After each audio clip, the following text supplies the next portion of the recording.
A new massacre occurs in Al-Tal, raising the death toll today up to 140, and the regime bombs Homs and Daraa.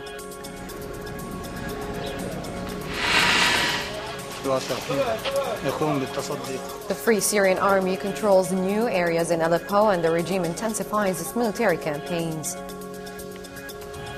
حلب بعيدين 17/8/2012 آثار القصف على منازل المدنيين. Also in the news, Al-Akhdar al-Ibrahimi doubts his success in stopping the bloodshed in Syria and calls for the Syrian public to cooperate together.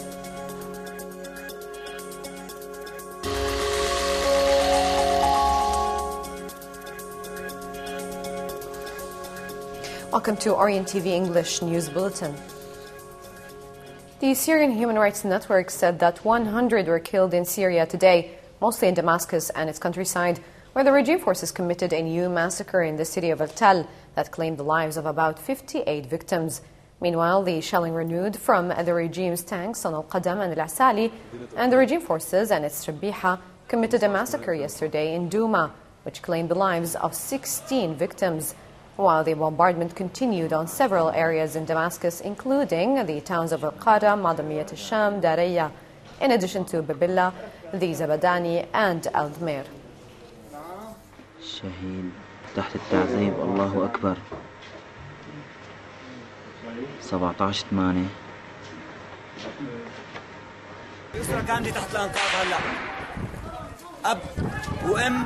Entire families remained lying under the rubble of their houses in the city of Admir in rural Damascus. These civilians appealed to the world to stop the bloodshed, but nobody responded to their appeals. The citizens of Admir are facing a sustained campaign waged by the regime forces on the city for several months, leaving hundreds dead and wounded.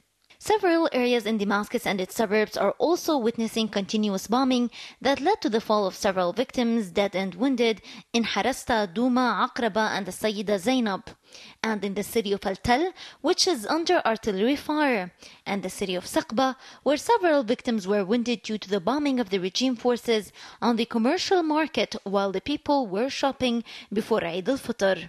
Also, the farms of Al-Mleha town were bombed. This was accompanied by flights of helicopters. In the neighborhoods of Damascus, 4 bodies were found of victims who were slaughtered by the Shabiha forces, while the bombardment by rockets targeted Al-Asali and Tadamun. To that, the indiscriminate shelling renewed on the neighborhood of Nahar Aishi and Al-Dahadil.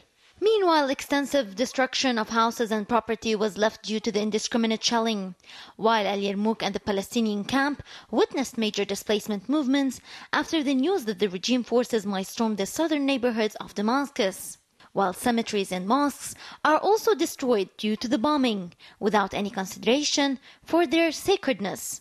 However, rebels insist to continue, no matter how difficult it was to achieve what they aim for. In the province of Aleppo, 13 victims fell so far, mostly in the neighborhood of Salah ad-Din and the town of Batabo. This comes with continued battles in the city of Aleppo, where the Free Army liberated the neighborhoods of Qasd al-Harami and its progress towards Maysaloon. Meanwhile, several were wounded due to the bombing that targeted the neighborhood of Al-Sha'ar, as clashes continued between the Free Army and the regime's army near Al-Nayrab airport. And in the countryside, several were wounded in the bombing that targeted Manbij and Anadan. يحلق فوق سماء المدينة 18/8/2012 أو محاولين فيه يفتحوها يعني قذائف شوفوا الجامع الله أكبر الله أكبر. Heavy bombing was launched on the town of Batbo in western Aleppo suburbs, where the regime forces used various weapons including military aircrafts, which led to killing and injuring dozens of civilians, including many families. This bombing also caused the destruction of many houses as well as the mosques and infrastructure, amid the disconnection of electricity and all sorts of communication. Meanwhile, the only medical hospital in the town was also targeted, which increased the catastrophe of the humanitarian situation. This comes amid the massive displacement of citizens and the massive shortage of food. Another displacement of citizens occurred in the cities of Azaz, Tal Rafat, and Al Bab. Aircraft and artillery bombing was also witnessed in the neighborhood of Al Halak, القلاصة، البساتين، السكري، سيف الدولة، الزبدية. حلب حي صلاح الدين 18/8/2012. اشتباكات بين سوريا الحر والجيش النظامي. Heavy clashes occurred between the Free Syrian Army and the regime forces around Aleppo's international airport, where various weapons were used. Meanwhile, other clashes occurred in the neighborhoods of Salah ad-Din, Jmaliya, and many others, where the regime forces suffered massive losses.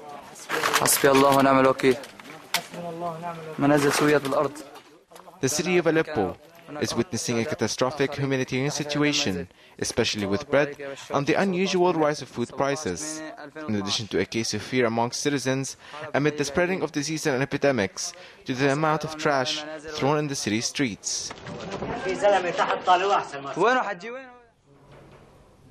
Several lawyers in Aleppo announced the establishment of the Executive Office of the Liberal Lawyers, which includes a number of offices run by 250 lawyers, while the number of lawyers and activists adds up to 2,500 lawyers. Meanwhile, a statement broadcasted over the internet said that the mission of this organization is conducting fair trials for those who commit abuses and maintaining public and private property, as well as protecting government institutions.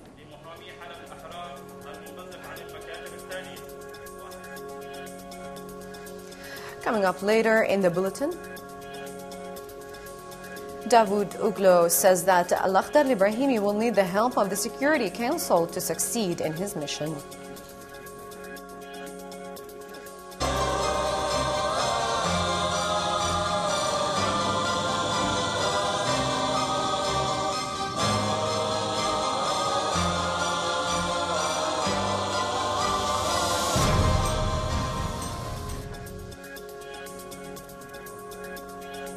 Welcome back. You're watching Orient TV English News Bulletin. Moving on to Homs, where 6 victims fell so far due to the continued military operation on parts of the old city, in addition to the bombing that targeted Al-Hula and Al-Rastan, while the Free Army is trying to break the siege that stayed for 5 days in Homs.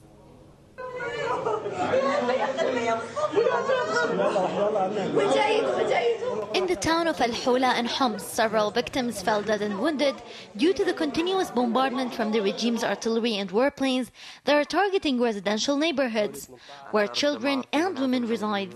Meanwhile, the old neighborhoods of Homs are still under bombardment by the regime forces that is leaving several deaths and considerable damage in houses that are either collapsing or burning under bad humanitarian conditions and suffocating siege. From its side, the Free Syrian Army is trying to liberate Homs since 5 days ago. And the city of Al-Rastan is still vulnerable to missiles and bombs by the regime's army planes that is carrying death and destruction. While the number of victims is increasing, the citizens of Homs decided to liberate their province by any means and live with dignity. In Deir Zur, at least 7 victims fell due to the bombardment on the city of Al-Mayadeen in the countryside, while several victims were wounded in the artillery and mortar bombardment on the villages of Al-Jnayna, Al-Husayniyya, Al-Hassan, Al-Layyan, Safirat Al-Tahtani.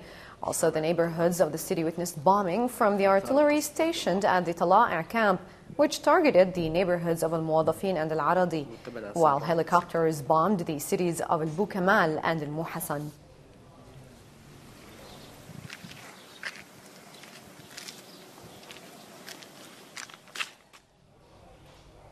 In the province of Idlib, the regime forces shelled the town of Taftanaz.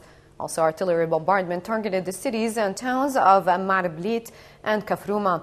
Meanwhile, the regime's shelling targeted Khan Sheikhoun from camp of the regime forces in the southeast of the town.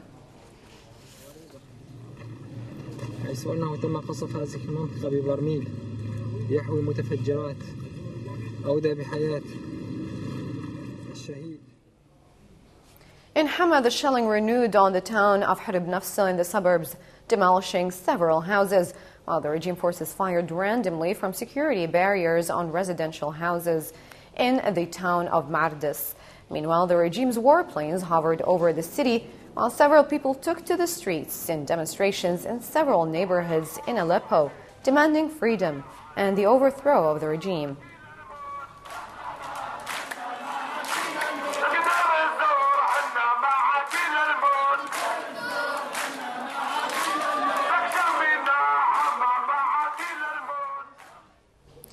Despite the violent military campaigns, the local coordinating committees recorded 545 protests that came out in Syria yesterday, including 140 that came out in the province of Idlib, followed by 124 protests that came out in Hama, while in Aleppo, 73 protests took to the streets.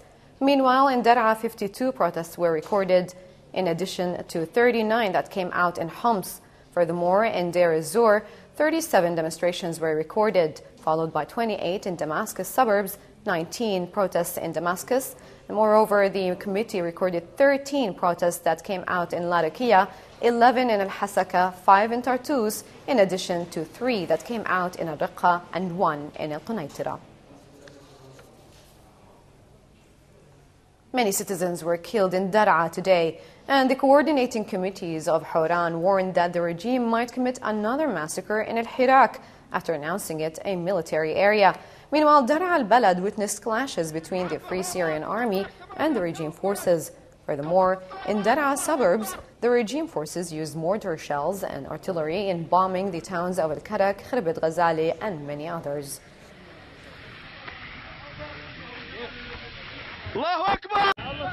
The city of Al-Hirak in Dar'a suburbs is being heavily bombed by the artillery and military aircrafts of the regime, after it was announced that the city is a closed military area and military reinforcements reached the city that consisted of security and Shabiha forces that besieged the city as a preparation method to invade it amid the increasing number of distress calls of the citizens who were scared that the regime is going to commit a new massacre. Bombing, besiegements, in addition to arrest and robbing campaigns, is launched on the towns of Ma'araba, As-Sura, Nahita, and Basra al-Harir, which came along the curfew that was imposed in western Mleha after military reinforcements reached it, which was also the case in eastern Mleha amid a massive military spreading. To add more violations to its resume, the Shabiha forces of the regime stabbed 2 young men in the town of Namir as they were walking out of prayers. Another massacre was committed against civilians in the town of Ma'araba after their houses were targeted by the military aircrafts, which led to killing and injuring several citizens as well as destroying many houses. The situation in the city of Dar'a is not better than the neighborhoods of Dar'a al-Balad and the refugee camp at Dar'a al-Mahatta as they were bombed. Another invasion took place in Al-Qusur neighborhood amid heavy gunfire. This comes after the humanitarian conditions deteriorated along with the shortage of food and medical supplies, in addition to the deteriorating conditions of the field hospitals, which increases the hardships on those who were injured. But this isn't all. Citizens also suffer the inability to get their detained dead relatives back from the regime.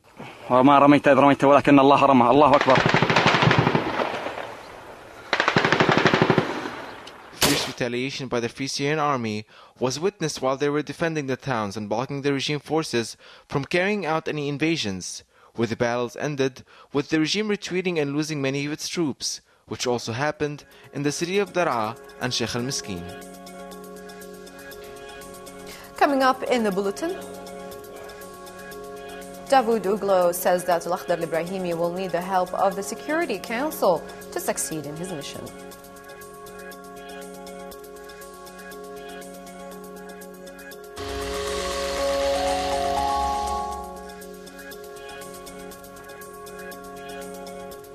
Conflicting reports have roamed around the defection of Vice President Farouk al-Shara, while the Syrian state television said that he did not think at all of leaving the country. The Supreme Military Council of the Free Syrian Army said that the Vice President Farouk al-Shara split from the system without verifying the validity of that. It is noteworthy that al-Shara worked with the Syrian regime for 36 years, during which he held several positions, including Syrian ambassador in Rome in 1976, then Minister of State for Foreign Affairs in 1980, and 4 years later, he was appointed Foreign Minister until the year 2006, where he was appointed as Vice President to replace Abdul Halim Khaddam. Al-Ba'ath Party in Yemen has called on the Syrian president to step down, and in a statement issued by the party, the Syrian regime has arrested the Assistant Secretary General of the National Leadership of the Ba'ath Party, Abdullah al-Ahmar, who is considered one of the biggest names in the party. The statement also described the arrest as a sign of the political and moral bankruptcy of the Syrian regime.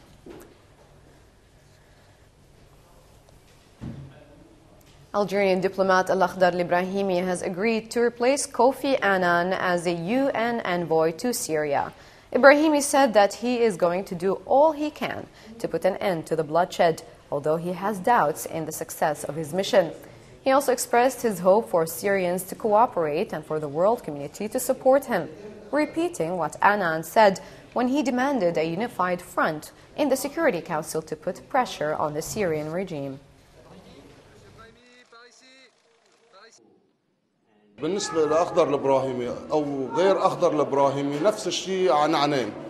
بالنسبة عنان ماضي وإبراهيمي بده يمضى والقتل والذبح بده يتم. In the meantime, the Syrian refugees in Turkey were not optimistic about the news of Al-Akhdar Al-Ibrahimi replacing Annan, expecting that the regime will continue with its military operations against civilians. حكي فاضي بالأحرى يعني. والله هو ما سوى شيء لا المراقبين هذول. During a press conference in Ankara, the Turkish Foreign Minister Ahmet Davutoglu said the new international mediator in the Syrian crisis, Al-Akhdar Al-Ibrahimi, will need the help of the Security Council to succeed in his mission. Davutoglu said, "If we want Brahimi's task not to fail like his predecessor, we have to find a consensus in the Security Council and not to allow anything to hinder the efforts." This comes after the United Nations confirmed that Algerian diplomat will replace the former Secretary General of the United Nations, Kofi Annan, who recently resigned from his mission as an international mediator for the Syrian issue. Bu konuda herkesin sorumluluğunu yerine getirmesini beklemek bizim en tabii hakkımızdır. Lübnan hükümetinden, Lübnan İstihbarat Makamlarına güvenlik. The situation of those who are living in a Zatari refugee camp in Jordan is catastrophic, where citizens have no food or electricity amid the high temperatures and the sandstorms. The Syrian refugee camp of Zatari in Jordan. The citizens are still suffering from many problems after running away from Al-Assad. In this camp, the refugees are suffering slow death that is imposed by the United Nations and the Jordanian government that are not providing enough food or proper living atmospheres according to people. The camp is described as a center for detainees, where Syrians are locked up the moment they cross the Jordanian borders. The camp does not even have the pleasures of prisons, where the electricity is not even available, and the heat is slowly killing people. Even the least of the demands of people are missing. In addition to that, the sandstorms and dust are making things worse. The refugees have stated that adults and kids are forced to stay inside the camp and can't even exit or re-enter, even if they wanted to go back to Syria. The refugees and whoever visits the camp wonders about the horrific living conditions that the refugees are going through. They wonder about the reasons of why this refugee camp was set up in the first place, and about the massive amounts of money that have been donated and the promises that have been made to help the refugees that seem to suffer more catastrophic situations than back in Syria. And in this situation, the only hope these refugees have is not the broken promises that are not enough to compensate for their pain. It's their hope that one day they will be victorious and go back to the country where they belong. And before we wrap, we'll leave you with these images of a demonstration of Al-Aqsa Mosque in Palestine, where the participants chanted for the Syrian cities and called for Assad to step down.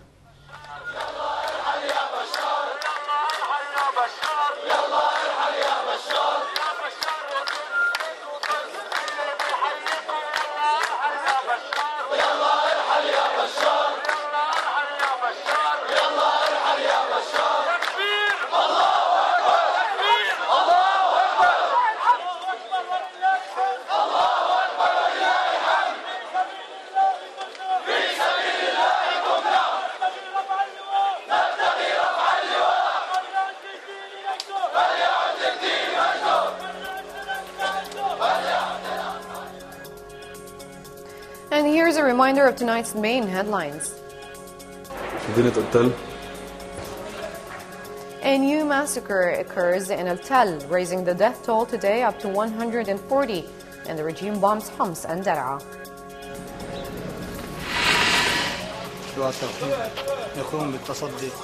The Free Syrian Army controls new areas in Aleppo and the regime intensifies its military campaigns.